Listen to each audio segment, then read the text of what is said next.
Hello, Bucs fans. Adam Slivon here.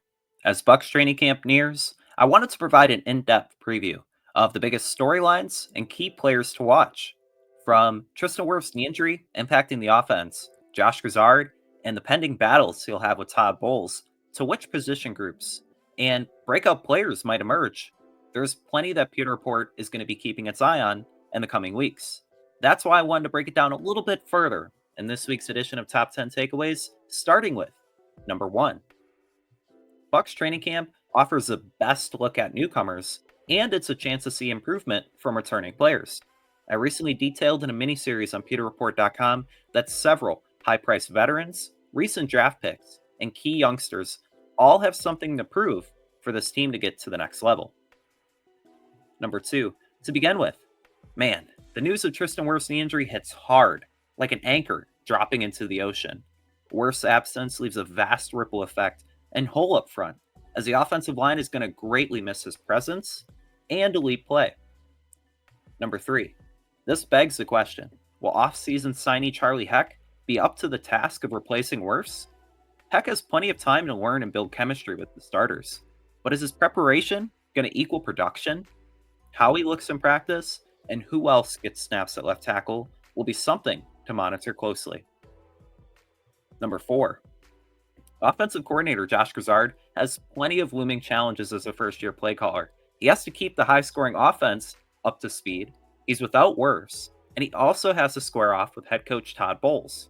No punches will be thrown, hopefully, but those call-it periods will get intense, as Bowles will be looking to get the young offensive mind ready for Week 1. Number 5, how Grizzard navigates practice and what his offensive game plan looks like will offer a glimpse into what to expect this season. What I want to see is how snaps are distributed between the running backs, wide receivers, and tight ends. Also, what kind of personnel will he run? Number 6, it would not be a fair camp preview without looking closer at Bowles.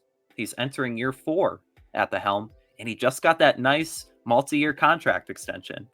Still, he enters a crucial season with higher defensive expectations. The unit has to look more like 2020 and 2021 and not 2023 and 2024. Is the old dog going to show new tricks with his defense?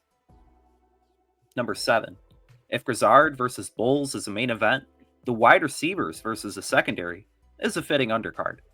Expect cornerback Zyon McCollum and Jamel to line up differently and be closer to their matchups. Second round pick Benjamin Morrison will hopefully be out there, if he signs soon. On the back end, safeties Antoine Winfield Jr. and Tyke Smith are playmakers who could steal the show. Number 8, the outside linebackers are another intriguing position group, and the one I'm most excited for. David Walker, pictured here, is who I'm going to be keeping tabs on. To simply put, he dominated rookie minicamp, and I would not be surprised to see him be the third outside linebacker sooner rather than later. Is that a bold take? We'll see. Number 9, Baker Mayfield is Tampa Bay's franchise quarterback. You know that. But I want to see Mayfield command camp as such. That means getting young guys up to speed, showing offensive mastery, and being the most confident and in charge he's ever been. I want to see him not only feel dangerous, but look the part as well. And number 10. So this one's a little bit different. I'm going to be looking at 5 players who I'm most intrigued by entering training camp. Number 1, wide receiver Emeka Egbuka. Whether or not wide receiver Chris Godwin is out there, Egbuka will have a lot of chances to showcase his versatility, hands, and route running ability. Running back Sean Tucker. There's buzz building about Tucker having a bigger role, and I want to see how the underrated, explosive weapon is unleashed. Offensive tackle Ben Chikwuma. What will Chikwuma look like? The team made a significant $300,000 investment in his potential. Can he make things interesting with Charlie Heck and the other offensive tackles? Quarterback Michael Pratt, with a bright offensive mind, who has soaked up plenty of offenses. Pratt has a chance to pass Kyle Trask for quarterback 2 and solidify himself as Mayfield's long-term backup. And defensive tackle Elijah Roberts. Roberts had elite production over his last 2 years at SMU. Seeing how it translates moving inside as a versatile pass rushing piece has my attention. So that's going to do it for my top 10 takeaways this week. But be sure to check out pewterreport.com for our continued Bucs insight and analysis. Also, stay tuned into our Pewter Report TV YouTube channel for our videos and podcasts. We're going to kick off this week with co-defensive coordinator and outside linebackers coach Larry Foote on the Pewter Report podcast.